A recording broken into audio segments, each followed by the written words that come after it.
升八，好，最后一行哦，3、4。在你怀中平静安稳，我必得安息。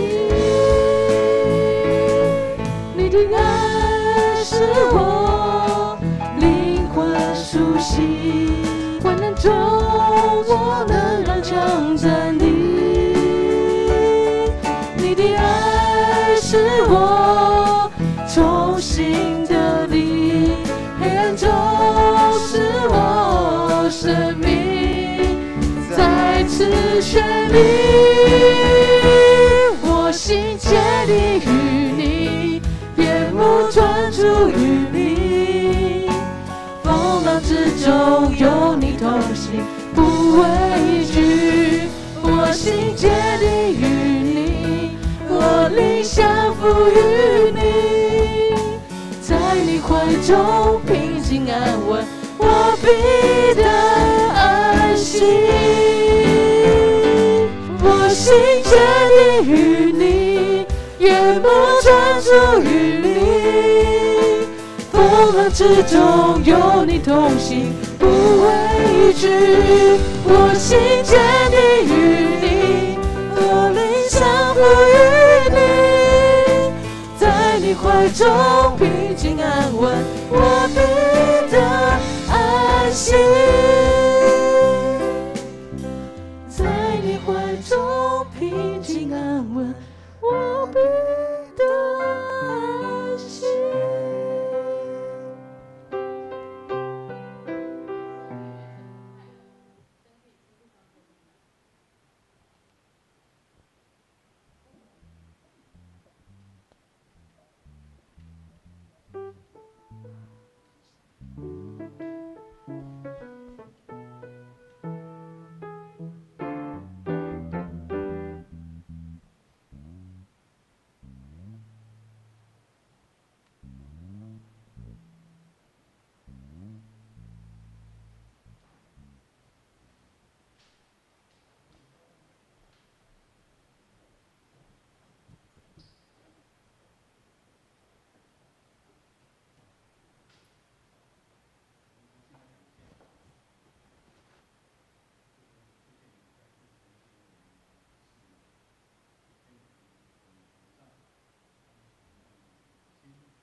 各位弟兄姐妹平安，平安。我们一起站立起来，赞美爱我们的主耶稣，哈利路亚！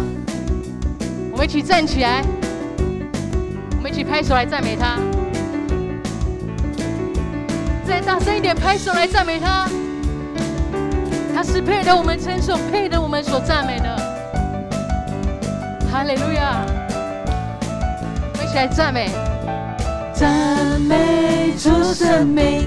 赞美主生命，你名在全地何其美！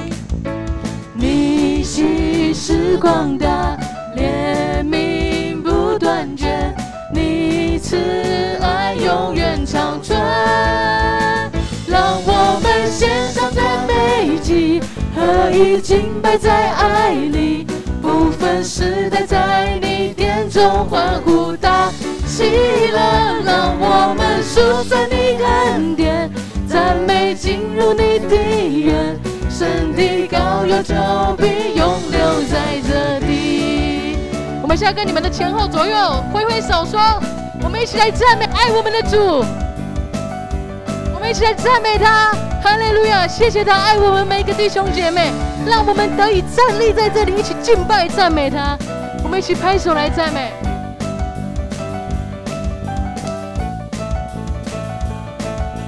赞美主生命，赞美主生命，你名在全地何其美！你心是广大，怜悯不断绝，你慈爱永远长存。一起，我们献上赞美祭，合一敬拜在爱里。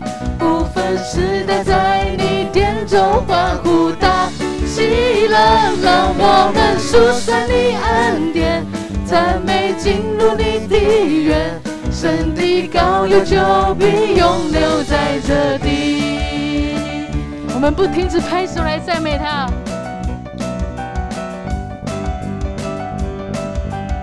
我们一起来，让我们赞美，让我们献上赞美祭，合一敬拜在爱里，不分时代，在你殿中欢呼大喜乐，让我们数算你恩典，赞美进入你的园，神的膏油就必永留在这地。让我们献上，让我们献上赞美祭，合一敬拜在爱里，不分时代，在你殿中欢呼大喜乐，让我们数算你恩典，赞美进入你的园，神的膏油就必永留在这地。让我们献上赞美祭，合一敬拜在爱里，不分时代，在你殿中欢呼大喜乐，让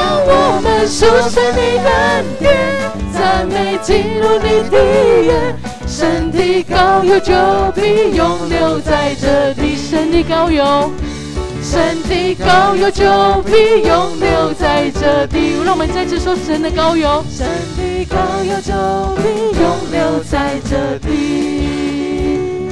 哈利路亚，哈利路亚！让我们将掌声献给爱我们的主耶稣，一起拍手来赞美他。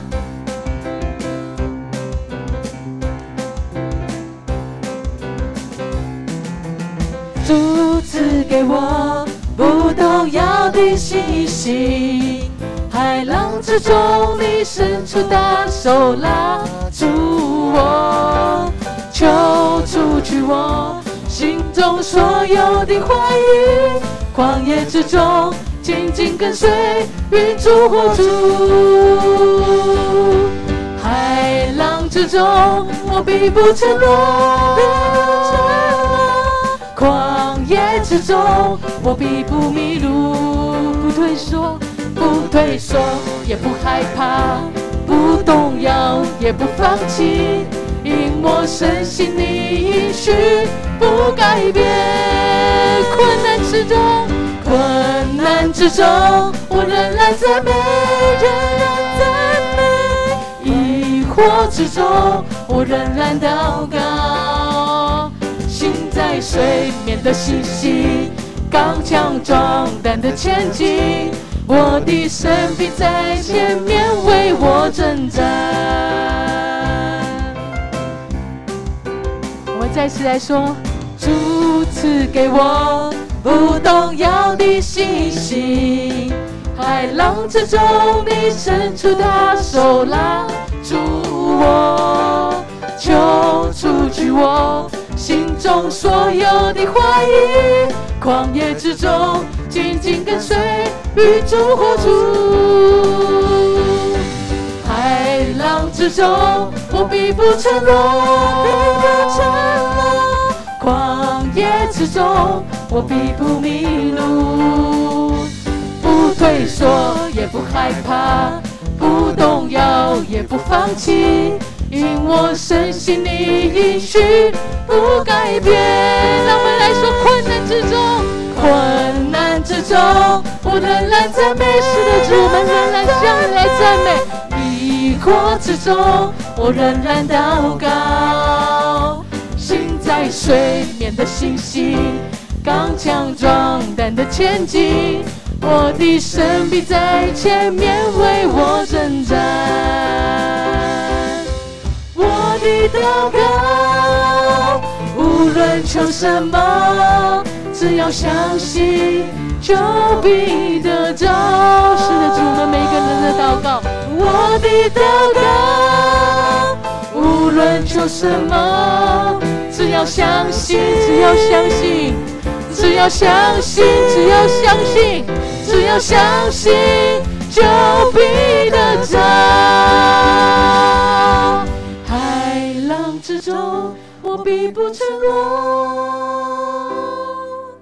旷野之中我必不迷路，不退缩也不害怕，不动摇也不放弃，因我深信你应许不改变。主啊，我们在困难之中要赞美你，困难之中我仍然赞美，仍然赞美你，疑惑之中我仍然祷告，心在水面的信心，刚强壮胆的前进，我的神必在前面为我征战。心在水面的信心，心在水面的信心，刚强壮胆的前进，我的神必在前面为我征战。哈利路亚！各位弟兄姐妹，我们一起闭上眼睛，我们一起来安静我们的心。我们这时候向主耶稣来敞开我们每个人的心，我们将自己摆上献上，在他的面前，我们一起来用最深处的心来赞美他、敬拜他。我们要进到主你的安息里面。主，你是圣洁美丽的，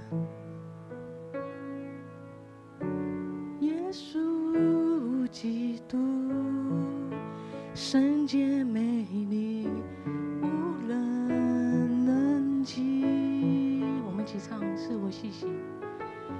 自我气息，毫无保留，为我舍命。你的爱，你的爱是我灵魂苏醒，患难中我能刚强站立。你的爱是我重新的力，黑暗中是我生命再次绚丽。我心坚定于你，眼目专注于你，风浪之中有你同行，不畏惧。我心坚定于你，我灵降服于你，在你怀中平静安稳，我必得安息。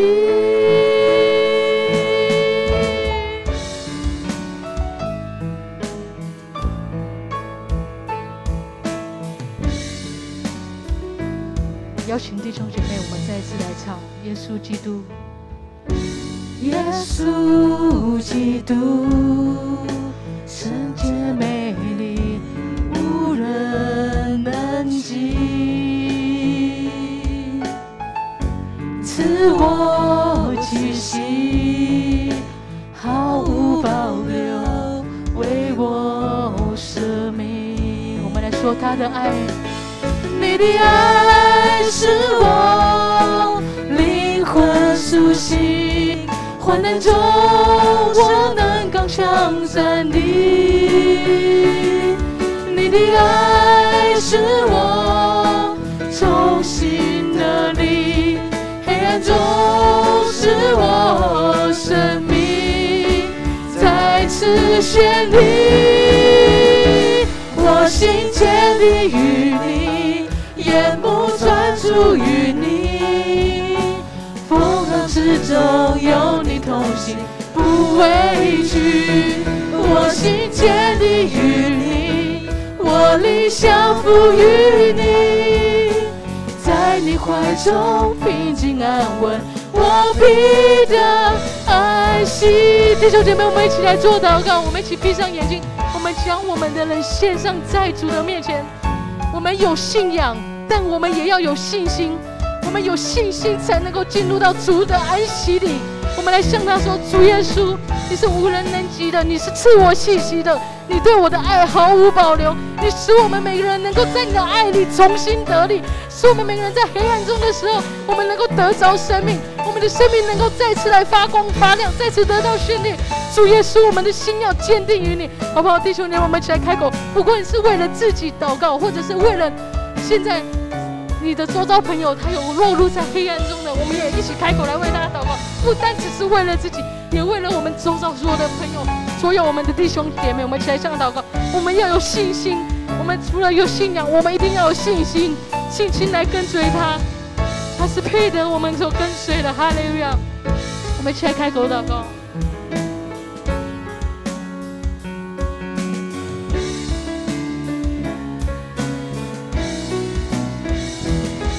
我们每个人的弟兄姐妹的眼目都能够专注在神的面前，单单仰望他，单单来跟随他，因为有他同行，我们都不会畏惧任何事情。我心坚定于你，我心坚定于你，眼目专注于你，风浪之中有你同行，不畏惧。我心坚定于你，我灵降服于你，在你怀中平静安稳，我必得安息。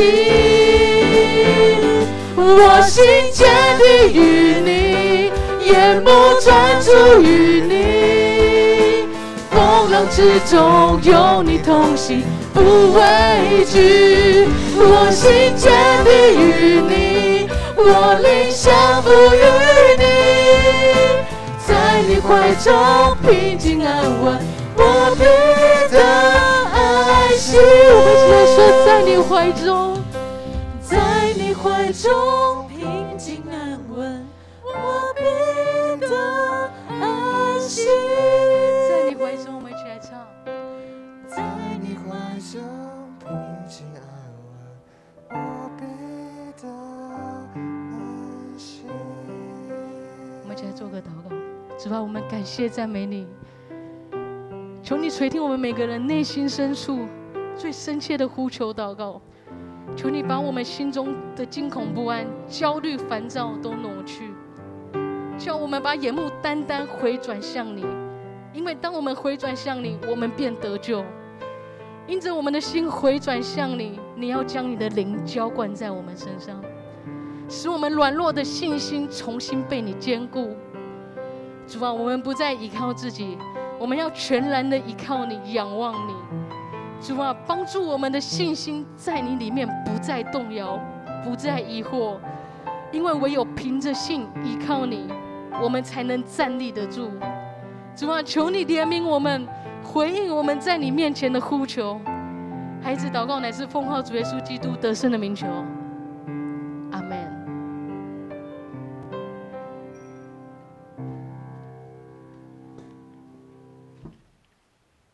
好，我们一起读新的诫命。你要尽心、尽性、尽意爱主你的上帝，这是诫命中的第一，且是最大的。其次也相仿，就是要爱人如己，像是一切律和一切道理的先。我赐给你们一条新命令，乃是叫你们彼此相爱。我怎样爱你们，你们也要怎样相爱。你们若有彼此相爱的心，众人因此就认出你们是我的门徒了。请坐。现在要进行奉献，请负责的同工。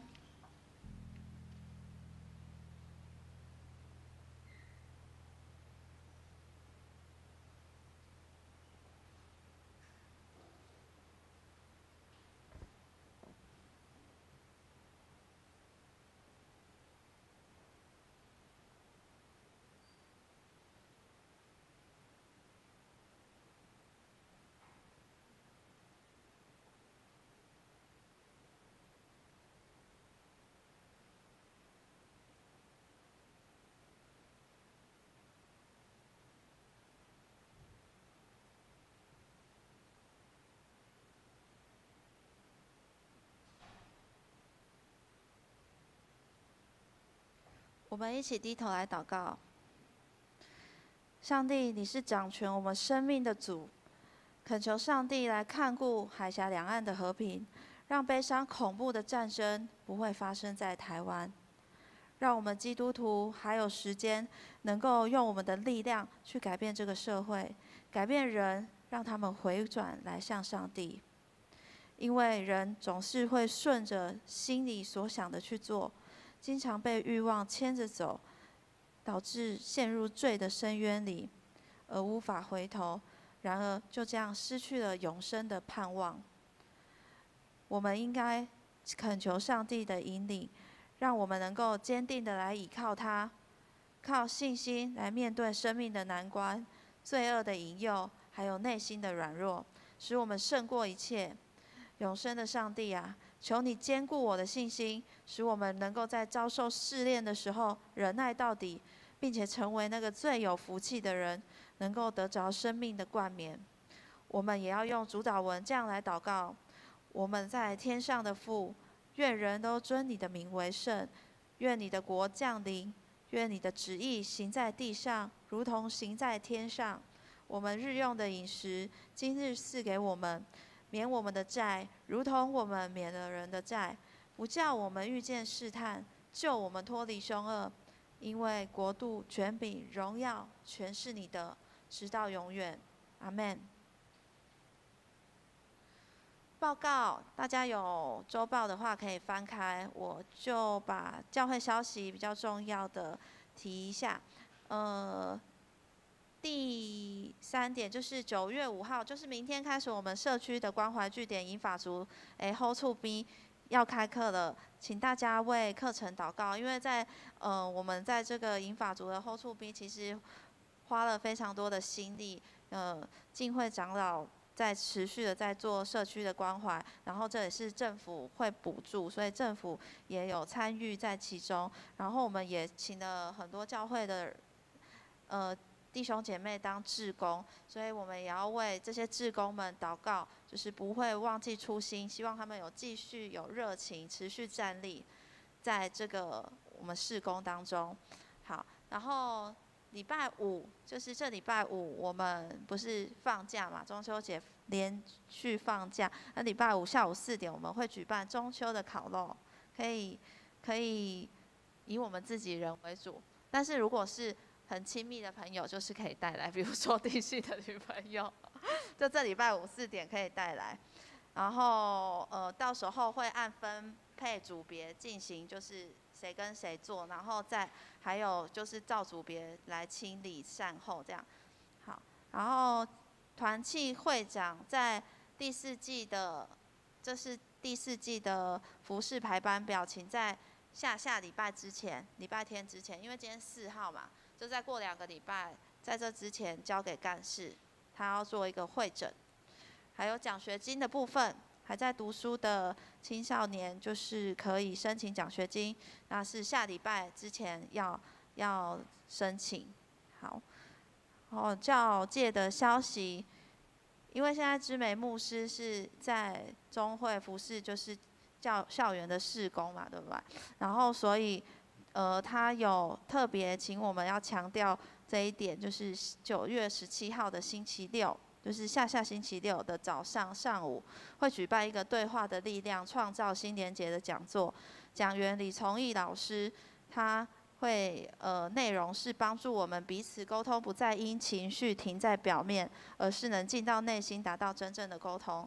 那上课的地点会在双和教会，费用都不用，就是不用学费。然后机会难得，欢迎有兴趣的弟兄姐妹到1楼柜台报名。好，然后奉献明细如果有错的话，可以去跟英姐讲，再做一个修改。那我们今天的圣经记载在雅各书第1章第2节到第8节。好，我们一起来念：我的弟兄们。你们落在百般试炼中，都要以为大喜乐，因为知道你们的信心经过试验，就生忍耐。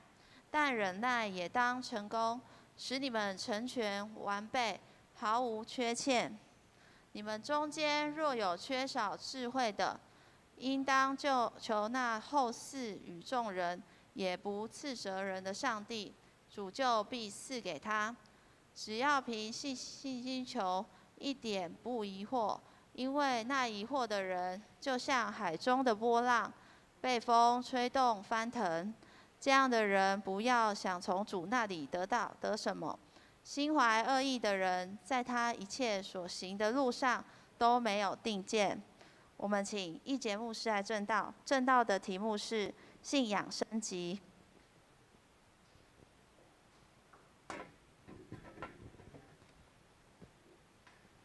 弟兄姐妹，大家平安。虽然台风天大家依然来教会做礼拜。今天的诗歌，选的诗歌其实非常的感动。那其实也将牧师等一下要讲道都讲完了。谢谢廷一带领的敬拜团这么用心你们每个礼拜这样的准备求神自己来纪念你们。我们同心祷告。天父上帝，我们满心感谢你，在我们人生的旅程当中，总会有一些艰难与挑战。愿你的圣灵帮助我们，能够紧紧的来跟随你。不管风浪如多么的大，我们说主啊，我们希望你在我们船上。我们将以下的时间仰望、祷告、祈求，奉靠耶稣基督的名，阿们。人的一生好像风浪一样起起落落，但是人的这个旅程也让我们会害怕，但是也充满了机会。我们都知道水往低处流，但是我们人却想往高处爬，这是人的本性。我们总是盼望透过各样的学习、努力，不要输在起跑点，努力打拼，希望有一天可以过着出头的日子，并且可以拥有财富自由好了，非常多的东西。这是自古以来很多价值观生活的方式。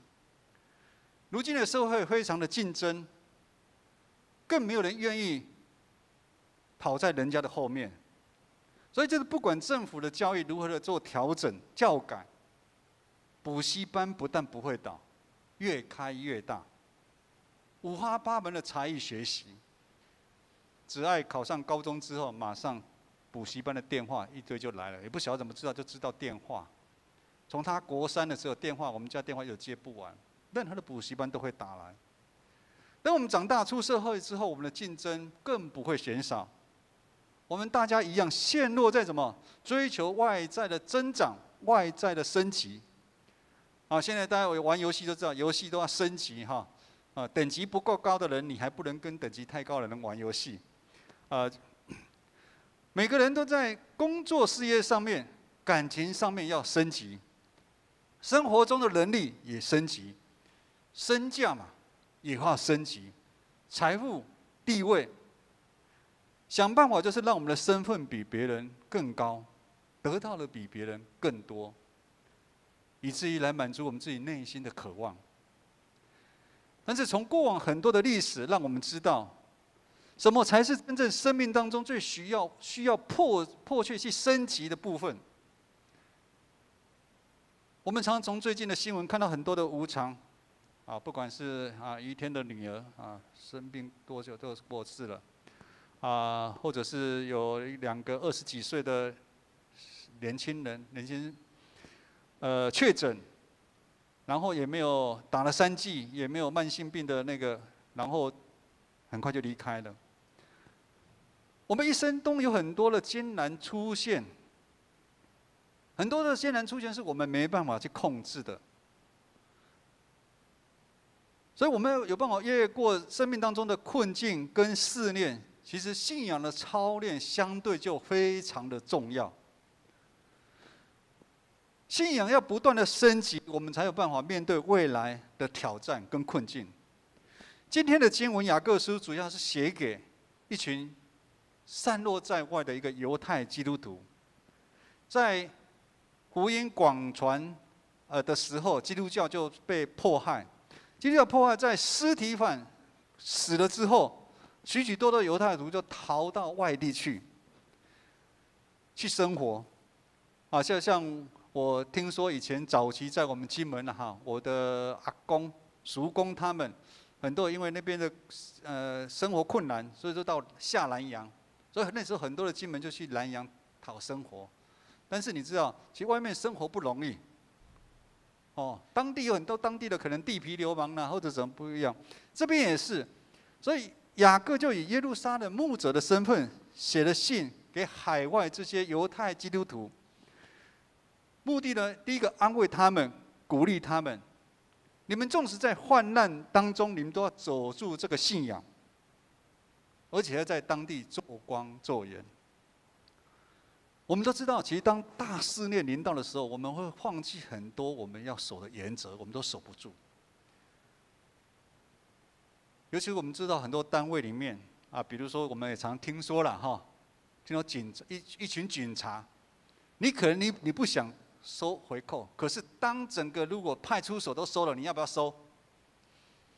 那个困境啊，前阵子我们这边附近有一个中山派出所很有名，大家知道吗？啊，听说柯文哲还特别去探访那个整个派出所，因为他们紧邻的就是一些声色场所。当试炼临到我们，我们会很多的那个原则会守不住，信仰就是其中一个。信仰就是其中一个。今天第2节经文第2节这么说：弟兄们，你们落在百般的试炼当中，你们落在百般的试炼当中。另外一个翻译就是说，你们落在各种的试炼当中。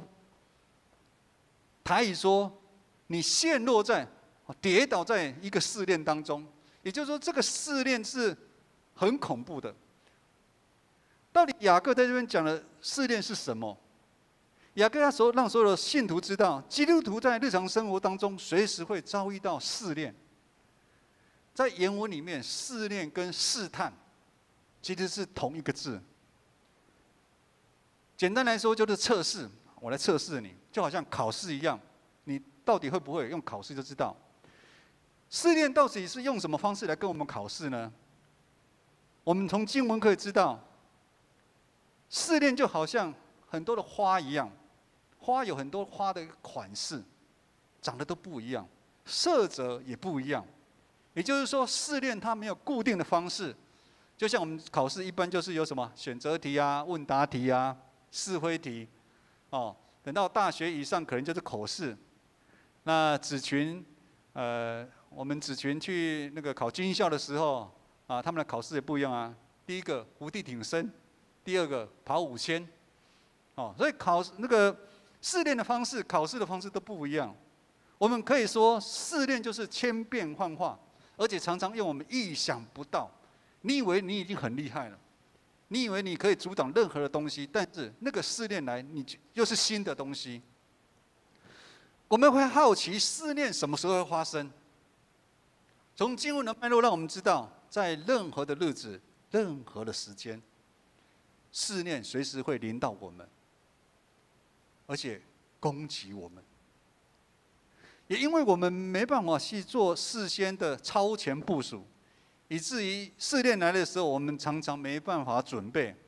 很多的时候，我们第一个时间的反应说：事情怎么会发生在我身上？或者怎么会我的亲人会得到这种病，还这么年轻？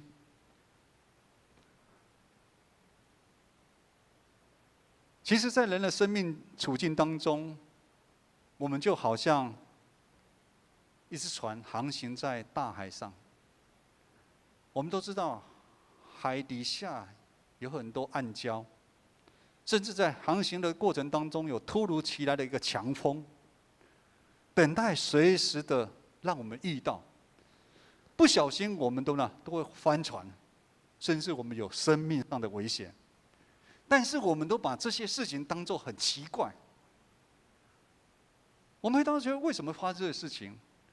我们会奇怪，是因为我们的无知啊。甚至是我们的骄傲，我们认为人的一生应该是怎么样？无风无雨。今天不应该我出门就应该有太阳的啦，不应该要下雨的。最好不要一辈子都不要有任何的思念。我们接续来看第3节、第4节。第3节、第4节这么说，来，第3节、第4节，因为知道你们的信心经过试验，就会生忍耐。当忍耐之后，会让你成全完备，毫无缺欠。雅各书3章26节也说，我们的身体如果没有气息是死的。身体如果没有气，我们如果没有气就是死。信心如果没有行为也是死的。试炼主要是考验人的信心。信心虽然看不到，有没有信心？有。每次我们这个尤其在公司，以前公司行号哈，主管开完会就喊有没有信心？那个这边都有上班族嘛，那个配音主管，你们有没有这个？有没有信心？有。啊，保险的一定会喊这个嘛。啊，自己的牧师以前在上班的时候，我们到大马路上去喊，我一定可以的啊！什么一直喊，对不对啊？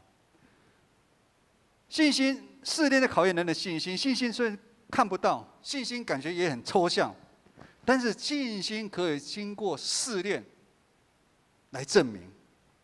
有一句话叫做“真金不怕火焰”。真金可以提炼出那个金是真的还是假的，也就是说，我们的信心到底是真的信心还是假的信心？如果经过火的提炼，假的金子它就会融化掉，但是真的金子它会怎么样？真的金子它会越提炼，它旁边的一些渣质就会散掉，它的程度会越来越高，99.999会越来越高，接近完全。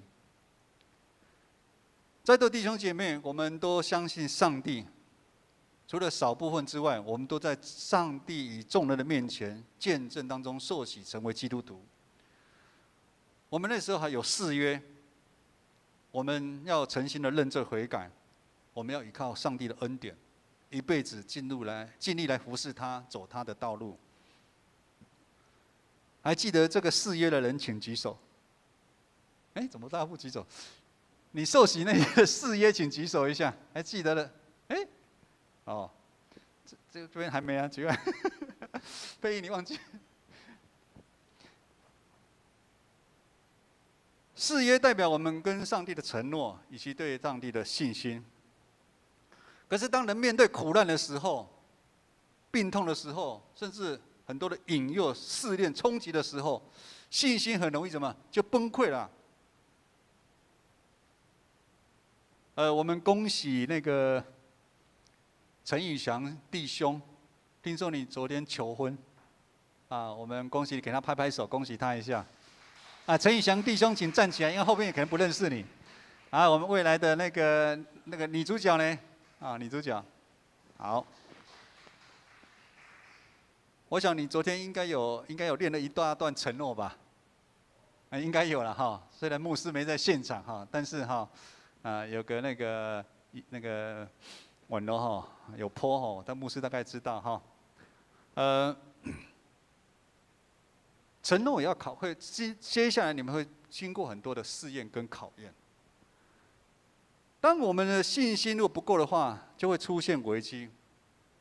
在信仰上也是，我们忘记了当初跟上帝的承诺，也忘记了上帝的恩典。当信心产生危机的时候，信仰自然就没办法坚持下去。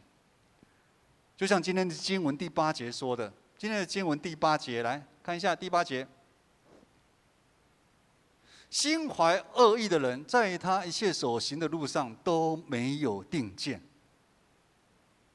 以至于他没办法从上帝那边得到什么。当信仰没办法坚持下去，他最大的原因是什么？就是我们人类自古以来，我们从始祖亚当、夏娃那里，他们犯罪的缘故，这个罪性深深烙在我们每个人的心里面，以至于我们其实有很多的限制。我们常常会有猜忌、软弱、贪婪、骄傲，常常让我们没办法往好的一个目标、好的一个承诺一直坚持下去。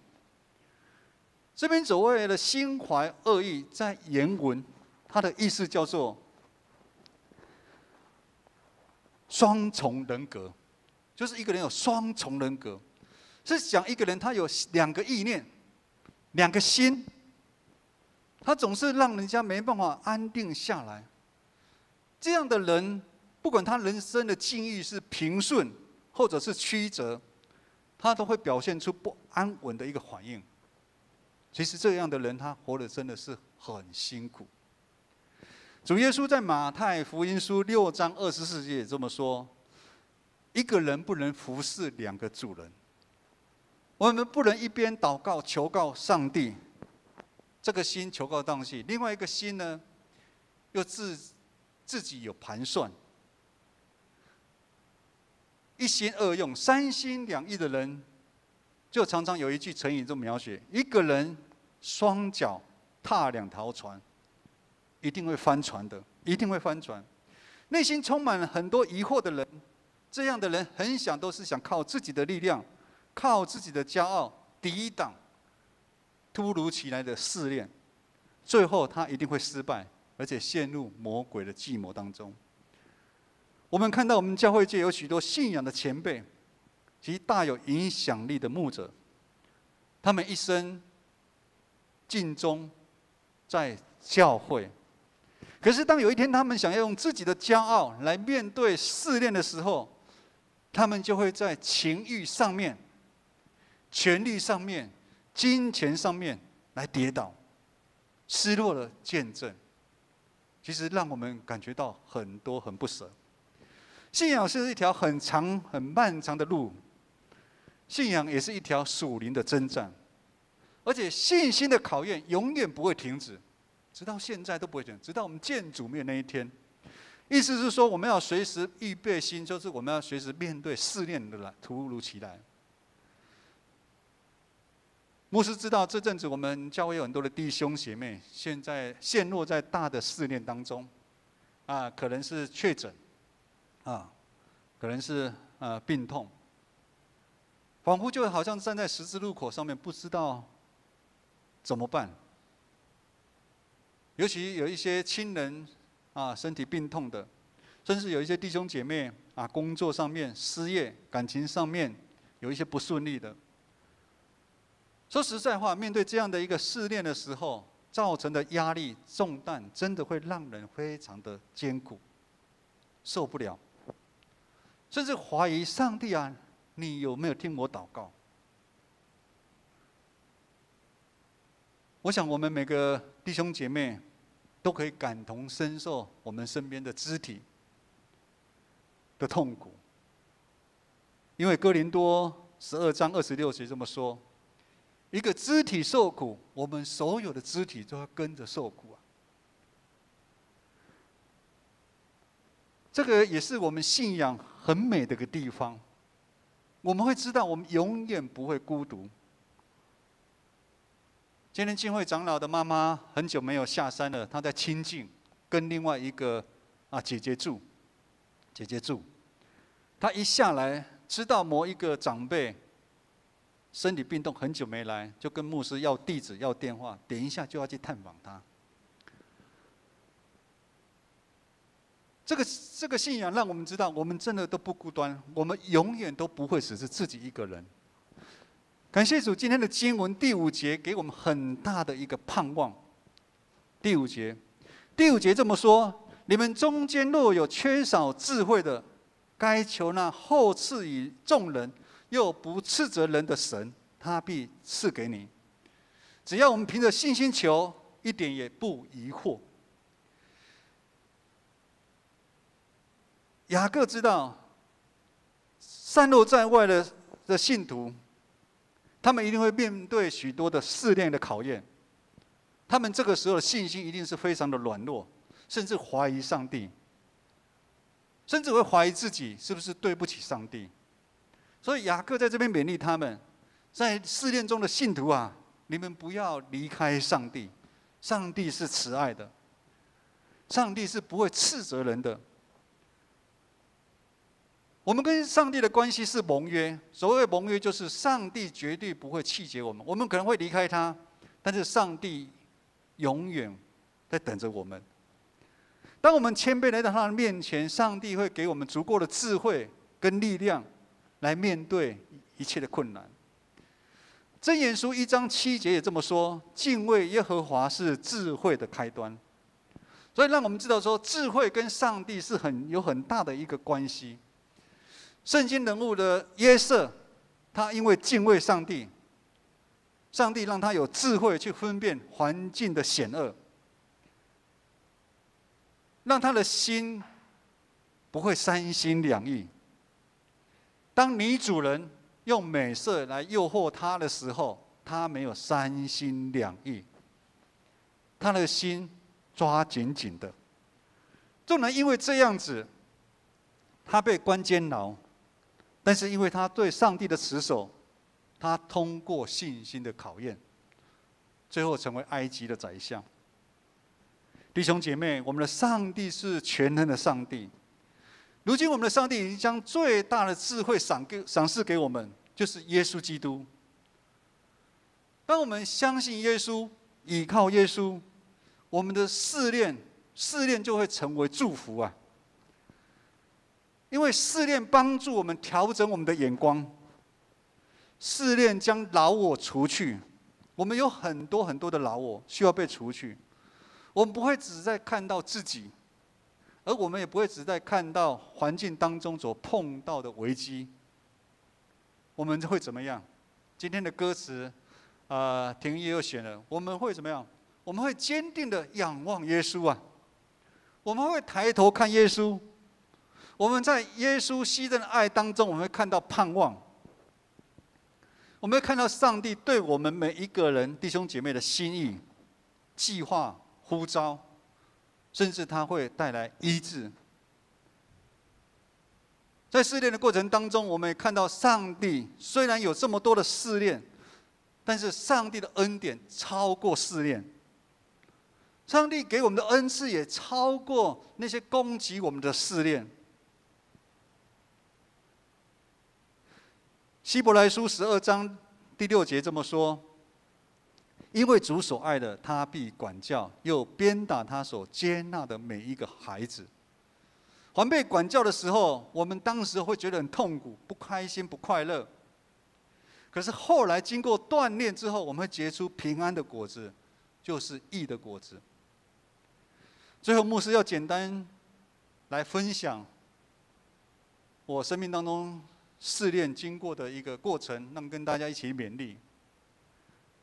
牧师20年前受洗成为基督徒，那时候我有一个很单纯的一个心，就是我要从另外一个神明来拜另外一个神明，很单纯的。而且我也觉得，因为这样的一个单纯的转变，我的生活应该可以比以前更顺利、更好。但却不知，反而是一段一段的考验接踵而来。不管是外在许多外在的试炼，或者是我内在的试探，一个接着一个，在这20年来，从来没有断过。更早之前，过程当中也被同事、亲人他们耻笑，耻笑什么？信仰不用信得这么真啊，信仰不用信得这么深啊。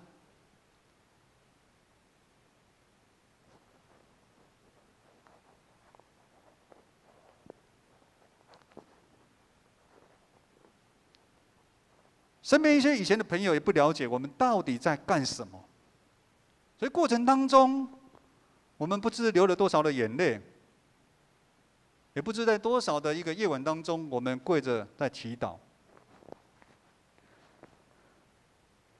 就是呼召成为牧者之后，挑战一样继续。但是主耶稣说，主耶稣给我们的恩典，其实赢过我面对的一切挑战。弟兄姐妹，主耶稣给我们的恩惠，远远超过我们的一些的试炼跟苦难。因为主所爱的，他必管教，而且主他不会给我们没办法承担的一个试炼。信仰旅程看似危机，其实是一个转机，就是不断的帮助我们将生命的主权交出去。我们其实大家自己扪心自问，我们还有很多生命的主权没办法交出去。在这样信仰旅程当中，就是会帮助我们一点一样交出去。当我们将主权交给耶稣的时候，我们的信仰的信心就会一年比一年的提高，我们的信仰才有办法升级啊！我们交出去多少，我们的信仰才可以升级。当我们自己把我们自己充得饱饱了，我们的信仰其实一点都没进步。我们可能得到很多的东西，你可能在教会待了很久，做了很多的志工，很多的职位，在社会上也有很多的名利，但是你信仰其实都没有升级。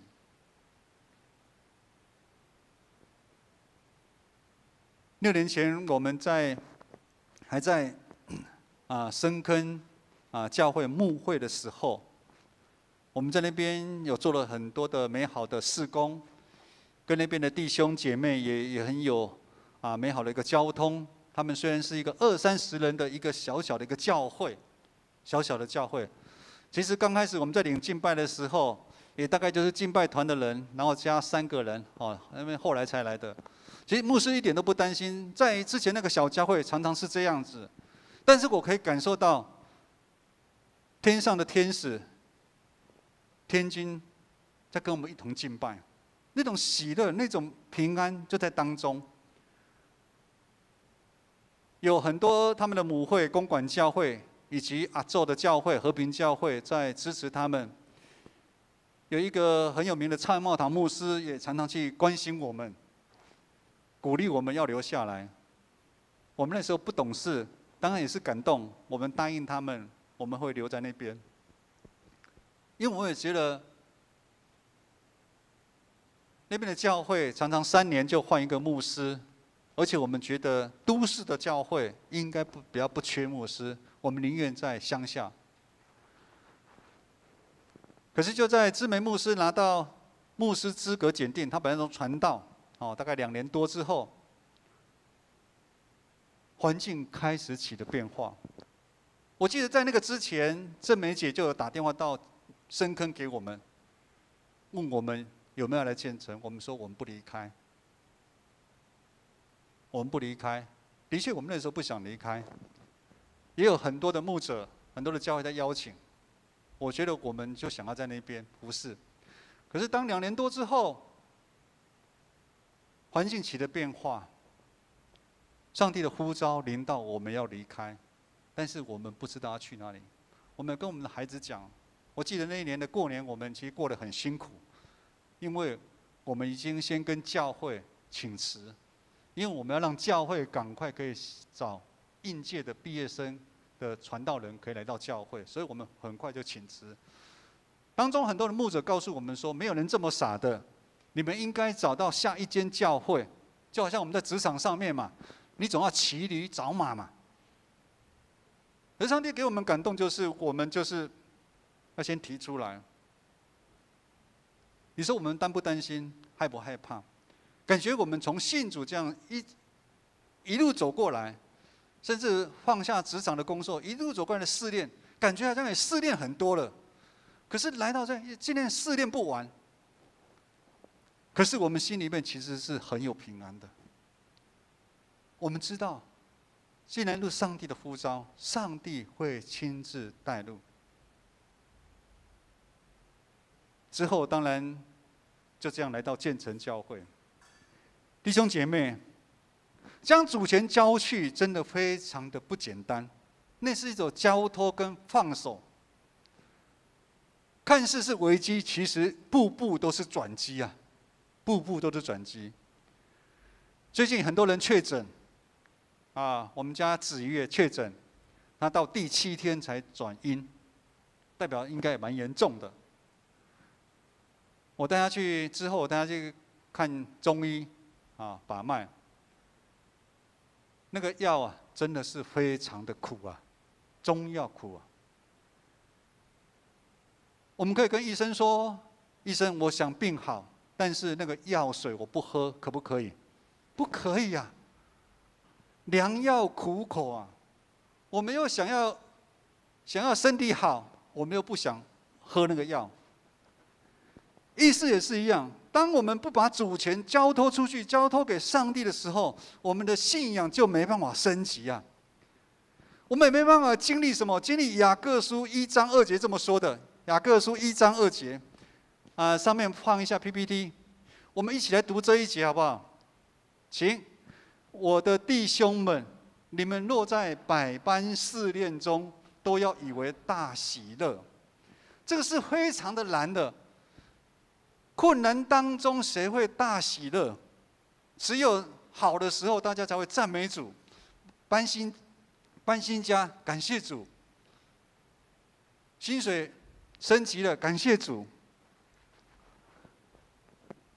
可是，当我们知道，我们现在活着不再只是我们自己，基督在我们里面，以致我们的眼界被打开，我们知道苦难是化妆的祝福啊！苦难是化妆的束缚啊！试炼，当试炼来临的时候，我们是很开心。为什么？试炼来临的时候，它会帮我们升级啊！就好像你们打游戏，我不晓得，因为我们在打怪物，怪物打完怪物就会得2分、5分，或者升级啊。试炼其实也是这样子啊。讲一个不好意思，可能大家，我跟这边牧师来到这边的时候，我们对这边非常的陌生，很多人可能会不希望问题跑出来，但是我们会希望教会的问题一点一滴跑出来。为什么？跑出来，我们才可以替他祷告，我们才可以陪伴，我们才可以去解决弟兄姐妹彼此之间的疙瘩，他们的纠纷到底在哪里？哪里不平衡？所以我们看到问题一直跑出来的时候，我们非常的开心，就好像这栋建筑物一样，我们来了之后就看到漏水跑出来，音响不好，灯不好。当跑出来，我们去解决。你看，我们这灯光跟整个音响，台风天今天牧师就不用担心了。往年这边我跟志梅牧师那时候还要来移过钢琴，因为水从这边滴下来。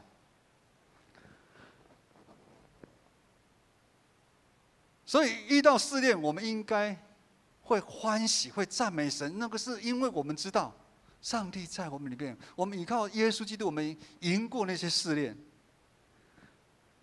而且我知道，我们越来越有耶稣的样式，越来越有耶稣的样式。当我们经历信心的考验，不断愿意接受信心的考验的时候，我们会越来越像耶稣，我们会越像耶稣的一个怜悯、信心、牺牲。我们都知道，但以理的3个朋友，在火坑当中，他讲了一个经典名言：他们恳求上帝来救他们，但是急或不然，上帝你没有救我们，我们依然相信你。信仰是这样子。我们在那个时候跟小会员提出，在深耕提出我们要离开了之后，我们不晓得要去哪里，但是我们相信上帝会安排。我们相信上帝会安排。如果上帝没有特别帮我安排，我想我们会耐心的等候。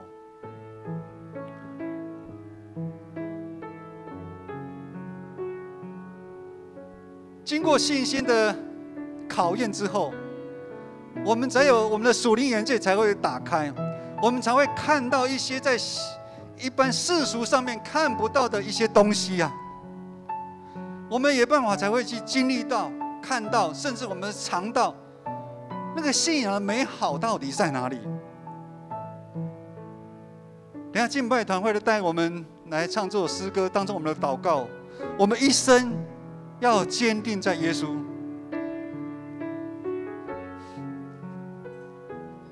我们一起站立起来唱这首歌。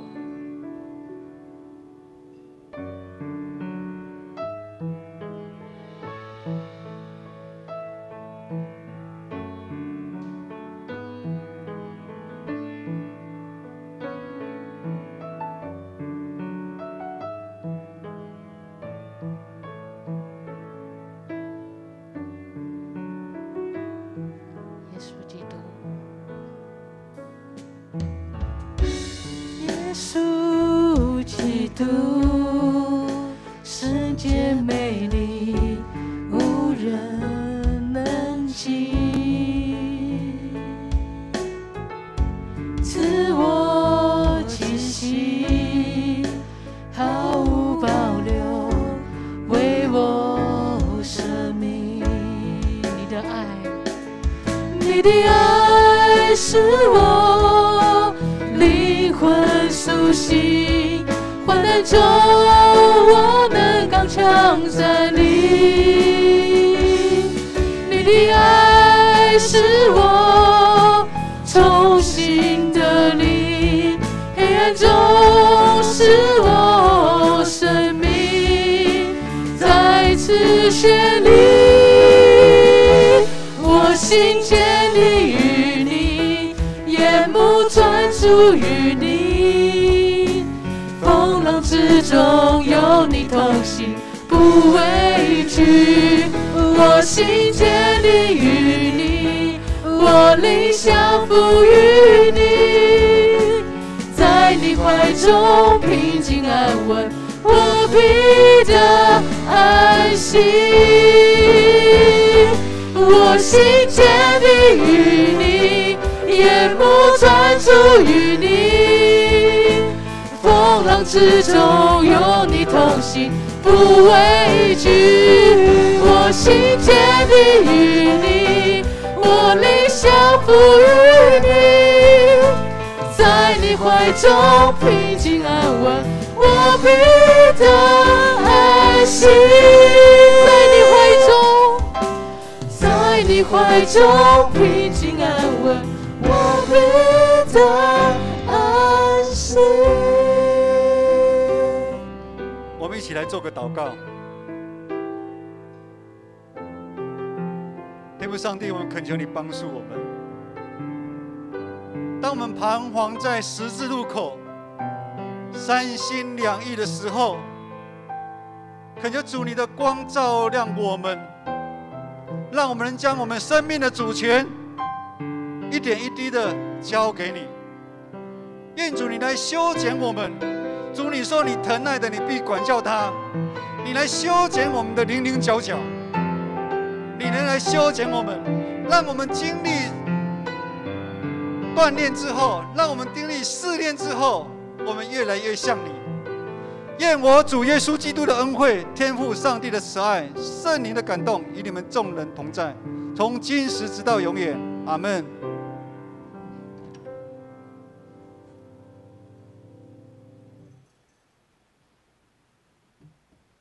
我们一起来唱会后诗。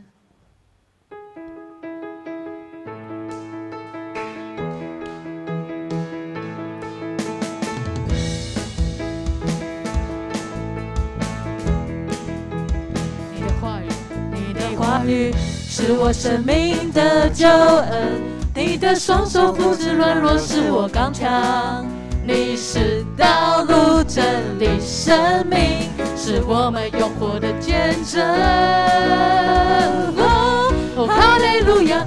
你是信是公义救主，哈利路亚！我要永远跟随你脚步，哈利路亚！不管明日身在何处，有你同在就是美好。哈利路亚！你是信是公义救主，哈利路亚！我要永远跟随你脚步，哈利路亚！不管明日身在何处，有你同在就是美好恩典之路。我们华语礼拜在这边结束，欢迎大家会后请安，以及到下面享用我们的爱餐。哈利路亚，感谢主。我们比较起的弟兄姐妹比较晚来哦，跟后面的一起来，哎，恭喜大家，很多人都那个出关了哈，然后请到楼下去用餐。